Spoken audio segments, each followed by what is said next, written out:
Totoo nga ba ang chika na patagong nagkikita ang mga kapamilya stars na sina Daniel Padilla at Andrea Brillantes ayon sa source ng talent manager na si Ogie Diaz at Kathniel, hiwalay na nga ba? Pero bago pong ating balita, huwag pong kakalimutan mag-subscribe sa ating channel at pindutin ang notification bell para lagi po kayo updated sa ating mga balita.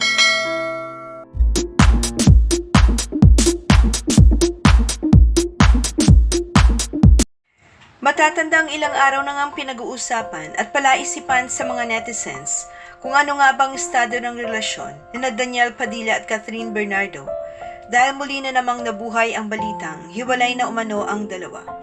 Ilang netizens din ang naniniwala na baka wala na raw talaga ang dalawa dahil hindi na raw nagpo-post sa mga ito ng picture na magkasama. At ito lamang November 8 sa latest update ni Ogie Diaz, tila nakakaloka ang chika ng informant ng talent manager patungkol kina Daniel Padilla at Andrea Brillantes. Saad ni Ogie, talagang pinag-uusapan sa social media yung hindi umano ang hiwalayan ni Daniel at Catherine na ang dahilan daw ay si. Binitin pa ni Ogie, syempre hindi naman ito confirm ha, kaya dapat marinig din natin ang panig nila kasi nililink si Daniel kay Andrea Brillantes. Dagdag pa ni Ogie, kahit sila raw ay kinukulit ng mga netizens kung totoo ba mga kumakalat na balita na break na nga ang Kathniel. Pahayag pa ni Ogie, ang chika nga raw sa kanya ay nagsiselos daw si Catherine dahil nagkikita ng pasekreto sina Daniel at Andrea. Pero nagtataka raw si Ogie Diaz sa chika dahil alam niyang sobrang mahal ng kapamilya actor ang kanyang long-time girlfriend at ka-love team.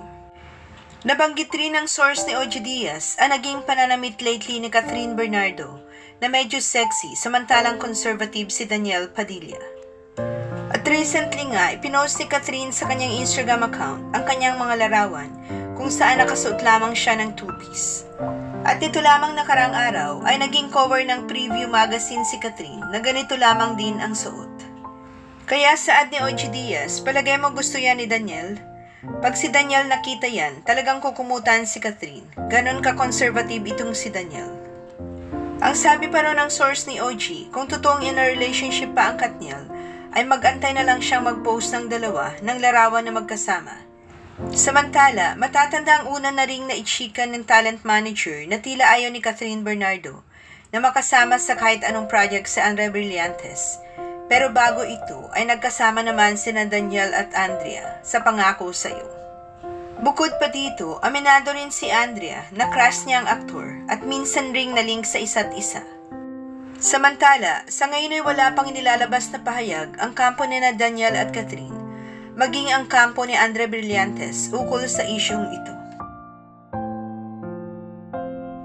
Maraming salamat po sa inyong panunood. Huwag pong kalimutan mag-subscribe para sa iba pang showbiz updates. Kita-kita po tayo sa aking next video. Thank you.